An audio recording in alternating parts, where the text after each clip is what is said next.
Jenna, the Minimalist Doula, and I'm here again with Natalie Meddings, author of How to Have a Baby and Why Home Birth Matters.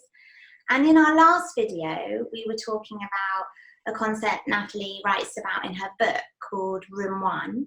And today we're looking at Room 2, which is more about what actually is labour. So we were looking at Room 1, which is the kind of build-up, and we talked about the normality, keeping everything kind of normal and at ease in your home, and kind of ignoring what's going on in your body, really, to maximise kind of pacing yourself and being comfortable for as long as possible. And today we're going to look at what's next. So getting into Room 2, that kind of very established kind of labour train. Everything's happening, everything's going, and you're going to meet your baby. So I'm going to hand over to Natalie, and she's going to introduce this wonderful way to look at labour. Natalie? Yeah, thank you. So I wanted to keep it really simple because I know it's, I'm not the most economical with words. So I really thought this morning I really wanted to nail it, sort of thing, so that people can really imagine the feeling, understand it from a feeling perspective. What does what we call Room 2, what otherwise is normally known as labour, established labour, what does it feel like on the inside? And I would like to invoke this, as a midwife years ago taught me this, and she said, well, it's the big change, isn't it? That's actually where it began, Room 1, way before the journey for me to understand this more deeply as a doula, so that it could help me to help others. Started with this midwife, and I've never met her actually. She was on the phone, and she said, well, there's such a massive change, it's the big change. And that sort of sparked, and over the years you see it for yourself so many times, and my own doula helped me to understand it. But yeah, so this is very rarely discussed, like we discussed in the first one. It's much more normally taught as a sequence, a building, strengthening sequence. And it isn't like that. It's much more that when your body decides to release the baby, when your body goes into labour, that old English phrase of I went into labour is such a useful phrase. And yet it doesn't, people tend to think it's the moment you have your first contraction. No, the old understanding of going into labour was when you have this massive gear shift, this massive, I tend to say it's like it's not a stage you reach, it's a state you enter. It's, now oddly it is quite linear in the sense that it's incredibly urgent, and it's very decisive, and it's very organized, and it's very systematic, and it's highly repetitive. It's momentum, it's impetus, it's shove, it's ba-ba-bum, ba-ba-bum, and you just said the train of labour. Now I'm hoping that nobody feels a bit, oh really, like as if that's a scary thing. It is completely the opposite. It's the most I know what to do now. And the rider women know what to do is because their body has taken over. So people describe it in different ways, but I suppose when you have people who have positive birth experiences and have felt it all from beginning to end, they do tend to say that. They'll say, my body just took over. I understood it. I understood it from that point. And it's what we said in the first one, isn't it? When we were saying in Room 1, you're still very much your Natalie Jenna self, your Matilda self. Yeah. But once your body takes over, this part of you, your rationality, your identity, it's still there, but they just switch places. So instead of you running your show and your body feels like it's sort of underneath, as you step through that door, as you cross that threshold, which is why we call it Room 1, Room 2, you are entering a new room. You are entering a new space. It is a new physical space, a new emotional space. It's a new everything space, because actually you've never been there before. I don't think, it's such an altered state of consciousness. Most of us have never experienced that depth. There's a lovely Russian doula, and she always says, what takes gurus sitting in a cave for 10 years in silence to achieve, women achieve like that. as they go into labor. You know, it's that deep flow state where your self drops away. You become basically like a beating heart, the flow of blood, the breath, everything just coalesces into this one aim, which is to get the baby born. Now, so that is very far from like, oh, isn't that overwhelming? I don't want to be out of control. Is that taking charge of me? What nobody talks about is that surrender into that flow feels very controlled in a sense, because you trust your body. You know your body's got it. Yeah. So you don't feel, whoa, oh my God, it's happening to me. That's how you feel when you're on your back with your legs in stirrups with a bright light shining on you. You're that, because now you literally are helpless. But your own body taking you over doesn't feel helpless. It's you. Yeah. So you sort of go, okay, here we go. I know I don't think I said this in the first one, but I can remember getting to the cottage hospital where I was having my first baby, like a freestanding midwife centre. And the journey had been enough that I'd really progressed on the journey, I think. So by the time I got out of the car, I don't say this to shock people. I just think I remember actually giggling. I mean, it's hard to explain because obviously the sensations were intense, but I'll explain what happened. I got out of the car, and when the contraction came, as opposed to 45 minutes before, it knocked me to the floor. Now, that sounds really, I don't mean that to be scary. I don't mean, whoa, I fell to the floor. I meant I had to get to the floor. My knees, it didn't matter that it was concrete, that it was a car park, that it was in a strange, place I'd never been. I had no choice but to get low, right? And it was literally like a shove, like that. Now, force, isn't it? Force, yeah. And now, why was I not scared of that? Now, I am a control freak, actually, so it's even more of an example of why it was very, very liberating. Was because, and I can remember, I don't remember much of the birth because I was still on my oxytocin, but I must have just been really getting into it. And I can remember this sort of ripple of giggle of like, oh my God, it knows what to do. The baby, what does I mean? The body, the baby. And I remember Danny standing there with the suitcase, with the bags going, are you all right? Because I suppose there was something wrong. And I was like, yeah, I'm fine. And I sort of scrambled up, and then but I didn't feel at all, boulderized or overwhelmed. And here's the good thing. From that point, I didn't actually even look up at him, or I didn't need him. I didn't want any more input. The only person I needed a bit of input from was from the midwife, who gave it. Simple, quiet presence. I remember is her knees in jeans there, and just sort of she's there, and her being very calm, gentle, and moving slowly, saying nothing. So nobody did a thing. I had a hand to hold at the very end. But actually, what's amazing about deep established rhythmic labor is you don't actually need what you think you need, because the flow is from inside.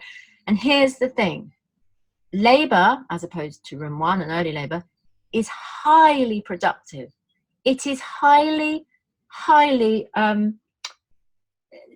what's the word, like gain. You're moving forward. Yeah. So what I mean is the baby's coming, right? So by the way, by that we don't mean pushing. We're talking about simple descent. The baby is now pushing through the cervix. We're going to explain a bit more in a minute about actually what's happening. Now, in the early bit, the room 1 bit, that's much harder because you don't know how long it's going to last. It's a bit of a bellyache. It's pain without gain.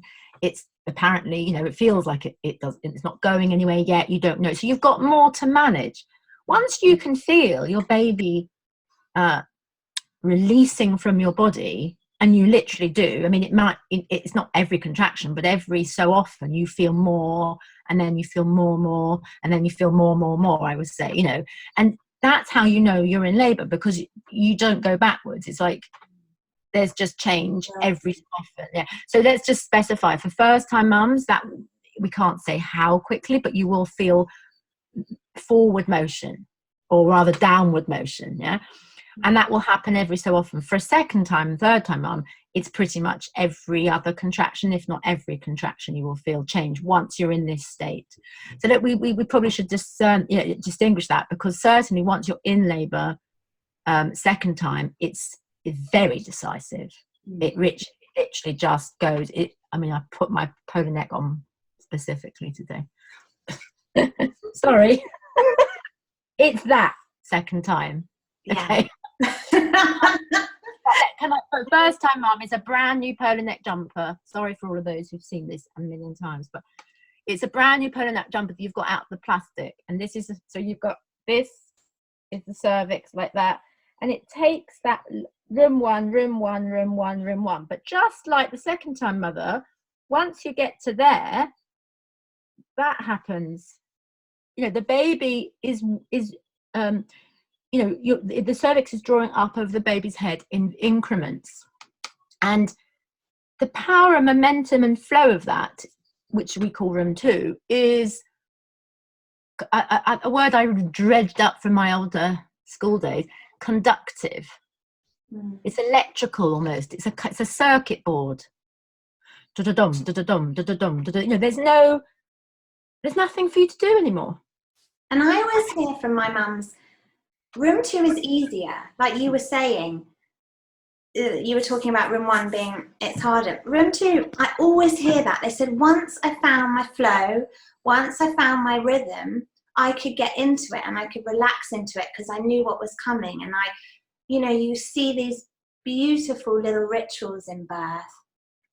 Different women do different things. They might pace the room or, whatever they're doing, but they just find a rhythm to their contractions and they just get into that rhythm and that flow. And almost every like debrief after birth, they always say that bit was easier. And you don't think it's going to be like that because you're like, oh, hang on, they're growing in intensity, they're getting bigger, that's going to be harder. But it's not, because like you said, your thinking brain's dissolved and you're in your body now and you trust it, and like you say, it just feels so natural. Which is why I think it's important, because given we're talking about birth in hospital, my feeling is the reason birth has become so complicated for so many is the body is striving to enter room 2. The body is, of course, but it's like the mother, we're going to talk about disturbing this flow, but because she can't quite surrender, because she might be put on a bed, she might be more agitated or aroused by the environment, she is held in place. She cannot dive in so easily. It's almost like a break. So what happens is she ends up in this tussle between 1 and 2 rooms, the first and second room, where she's trying to go into labor, and she will get there. She will get to the point where her baby's literally pushing out, but it's like you make a meal of it. In fact, you make a mess of it, because you make room 2 like so labored. Sorry, you make it too long and drawn out, because you don't let the woman dive into her deep altered state. Michel O'Donnell calls it, he does say in a way, this is not intentional. It's nobody, doing this on purpose in a malign way at all. It's just system pressure means that almost like it's a gatekeeper. It almost prevent the system, just standard maternity care, unadapted, stops women from entering that state, and kind of it's like a gatekeeper on it. And he calls it pathways to transcendence, in the sense that what the mother reaches in labour in room 2 is quite a transcendent state. You said just now you don't care, the women feel like they've got it and everything, but let's look at that, why that is. Nature is so generous, because, and so clever and intelligent, our bodies are so intelligent that things with deep rhythm are manageable. So once you're in room 2, which is, we should probably return to the standard telling of that, which is the regular contraction thing, right? Unfortunately, most people are already counting room 1, like we've said. Now you ignore that. Now that you're in labour, you don't need to count, right? Clearly, because this is why we always say don't count with apps and stuff before, because it doesn't mean anything. Once you are in labour, you also don't need to count, because it's on the money. Ba ba bum, ba ba bum, ba ba bum, ba ba bum. What's to count? it's on the money. And here's the thing, it's so the engineering is so precise that you will have how amazing is it that contractions come every 2 minutes on the money? I mean, for most people. The occasional person won't, and some people may have it. You hear that a lot. Oh, I only had contractions every 5 minutes. Why is that? It'll still be regular, but that they'll just have almighty gusty contractions that are doing the same job every 5 minutes. I've even seen 7 minutes. That does sometimes happen, but the point is there will still be a rhythm of sorts. Again, very, very occasionally, some women don't have a pattern, but I think we have to talk from the vast majority. Contractions will now be not only coming on the money every couple of minutes, which is irrelevant, the minutes, it's the fact that your body is being played like an instrument. It's literally,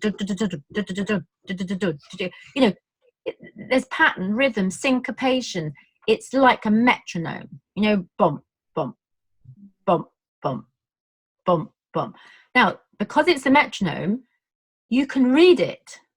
And once you can read your own body and you let it take you, you then can cope. Why can you cope? Because you can anticipate and move with it. Like you can rise as it comes, and then you can release as it falls, and you can rise and fall. You can use your breath, your comforts, your rituals. There are many things moving. When, like, we're going to talk about comforts, but when it comes, I do this, you know, i.e. I have a cold flannel on my forehead. When it comes, I do this. Yeah, you can't see my hands, but you might bang out. So I've seen women do this, you know, or like you said, I think we both know there was a woman we both supported years. You were her doula, but I sort of knew her, and she just walked the length of the labour room back. So there, with her eyes closed. With her eyes closed. Really, yeah, trusting that her body, but she needed to move. It was a rhythm. It was a ritual. So once you can know it's coming in, and here's the extra amazingness, it always lasts the same length. It's as if God knew what minutes were. I mean, how weird is that? I always think that's weird. Like, why is a contraction 60 seconds? Is that me being really stupid? But like, the body doesn't know time, does it? I don't really understand that. Do you see what I mean? Well, maybe we invented time then. We invented time through our bodies. That's how they started. Maybe, yeah. Because how come it's a minute? I mean, so forget that, contractions are lasting 45 seconds or a minute, all those external frameworks that we talk about. You will know when you are in labour-like train, you know, like you said, that deep flow, because it takes, you get to understand what a minute feels like, because you know it's about 9 breaths, 10 breaths. You know it takes you the length of the room. You know it takes you 12 or 15 sways or something. People just get into these very systemized rhythms that support their body, and you almost don't need anybody. You want to feel safe, and you want to feel like you're in a safe place with safe care, and that somebody's looking out for you. But really, you just need your cave protected. And I think at this point as well, distractions have even more disruption, don't they? Like when you're in that deep state of flow. I remember one of my gorgeous mums, and she was just, this small bit of her forehead was touching her husband, just there, and he was not allowed to move a millimeter. If he just like moved, she'd like, what did you do? You know, it was like, for some reason, resting her forehead on his was what she needed. That was her rhythm, and he was not allowed to move. You know, it's like you just want to keep, and that's what we were talking about in room 1 about. We were saying about busy in room 2. You are so fully absorbed and concentrating, and that is why any disruption or distraction throws you off, because you're concentrating in that rhythm. And like you said, you can't think about anything else. You're just in your body, and it is taking you, and you just need to go with it, don't you? You just need to follow your body. So, because in that, I always get this muddled up, but I want to say it clearly, because it's a relief to say it for me, because I always go, this is crazy. Let's look at the complete back to frontness of what happens standardly in pregnant, like if you're pregnant, and how maternity runs. Currently, how it stands, women, parents, couples, whatever, they tend to really, really, really, really, really focus on the bit when they shouldn't be focusing, right? As in, because you're at home and you're like timing, and there's this sort of get my ball out, get my affirmations up, burn my candles. I get it, but they've been taught by natural birth sort of techniques to sort of really set themselves up. Plus which, because they're at home alone without good support, husbands suddenly stop going to work, or partners don't go to work. It's suddenly, like we said the other day, it's the playlists, the films, it's all this kind of very studied choreography of it, right? And then when they go to hospital and labour's begun, they're totally distracted, and everybody's trying to distract them, and it's the complete opposite of what now they do need to focus. They've got a new setting, people talking, being measured, being monitored, the lady next door moaning, the sound of a radio, just the sheer public setting itself making them feel, multiple distractions. It's crazy. We need to be completely the opposite. It's total, as much distraction as you can do, and as much normality as you can do, and as much just listen, and if it asks you to have a hot water bottle, do, but otherwise you don't do anything. You don't time it, you don't arrange yourself, you don't keep people at home. If you've got period cramps, why on earth is your partner at home? Like, you wouldn't do that normally, or you don't sit there waiting for it to build, that kind of thing, right? You literally ignore it. Then when your body draws, as you said, into that thing, it's like now. I remember, like you're saying, I remember a woman who, although most people have their eyes closed, she would open her eyes for the wave and stare at the silver of the kettle in her kitchen, and stare and stare and stare at the stainless steel. And then when the contraction passed, she would close and go into a really deep rest. And then the contraction would come in and she'd stare and stare. It was forensic. The focus is forensic. It's like fiber optic. I mean, like zoom, isn't it? And you can feel that when you're a doula. You can feel it, like the don't move thing. I've had people maybe squeeze my index finger, or just there, like when you press on just the right point or something like that. But actually, mostly it's as I've got a brilliant one. Listen to this. There's a wonderful doula, and she told me this. She was in the person's sitting room, and she's a nurse, been a nurse and a midwife for decades. So I think she must have had that very, like my midwife was, very like, yeah, you're fine. So the woman was on the sofa, and she had this very easy birth. And afterwards, she said, "Oh, you know what helped me most?" This is so funny.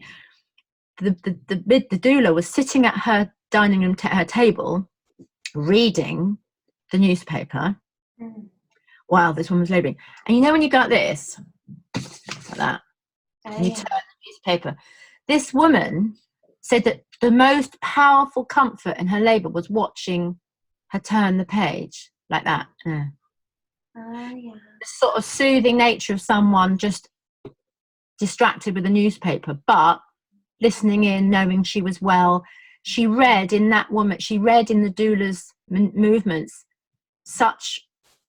she drew from it such reassurance, such certainty, such safety, because it's like she wouldn't be reading her stars and her horoscope and having a coffee, would she, if it was something wrong? So she managed to shrink all of that understanding down. Everything is fine, everything is normal. By that, it was that casualness soothed her, and her focus became entirely on the turning page, for example. You know what I mean? It is unbelievable, the things that will soothe you once you're in labour. But it is to explain, really, our main message for today, I'm hoping, is it's very, very simple. Yeah. I think it is. Once you're in that state, like you say, if you can just stay in a place of trust, your body will do it. Literally, it will take over. And that's why, like you said earlier, some women describe it and they go, my body just did it. You are letting your body, for maybe the first time in your life, run the show. Because you've always had your body, but we live so much in our heads. all you're doing is letting a different part of yourself take over. And it's not fearful. It feels completely natural to be in your body once you're there. We're just not used to it. So it's just that shutting down. I wonder if this is a bit inappropriate. I hope not. And I've always wanted to say it. And say it. Okay, so everyone compares birth and say about the orgasm and oxytocin and stuff like that. I think a more interesting analysis for women, which loads of women could understand, is how boring, difficult and unsatisfying sex is when you feel, how do I look? You know, like, I think, like when you're worried about what you look like, there is about a 0 chance of an orgasm. There's about, you know, that coming to that you feel when suddenly you feel, I mean, I hate, who gives a shit about fat bits and everything, but you know, say you have that in you and there's that body consciousness, which I would say probably 99% of women feel, you know, at some point in their adult life they will have had an encounter like that where they felt self-conscious. We all know that feeling of how instantly unerotic that could feel and how unsatisfying. Just gone, it's gone, you're in your mind. And now it's a bit of a stage play, right? The partner might not know that, but you know. But we have sex emotionally, don't we? We have sex emotionally, and men are more physical. If our emotions are not relaxed, that's a good analogy for the disturbance, because it's so easy to disturb a woman in sexual when making love. She will just so easily drop out if she's disturbed. But when you get older and you stop worrying. And also, I know you might think I'm old-fashioned, but I'm a big fan of it. You know, like, I can remember my sort of young woman self, like, what the hell was I doing? I shortchanged myself so much because whereas if you just turn the lights out, stop thinking about it, whoa, the bliss of that, the deep bliss of flow in sex is the same as this. You can't expect to give birth fully powered if you don't let your body take over. To let your body take over, you cannot watch and wait. You have to let the involuntary take over.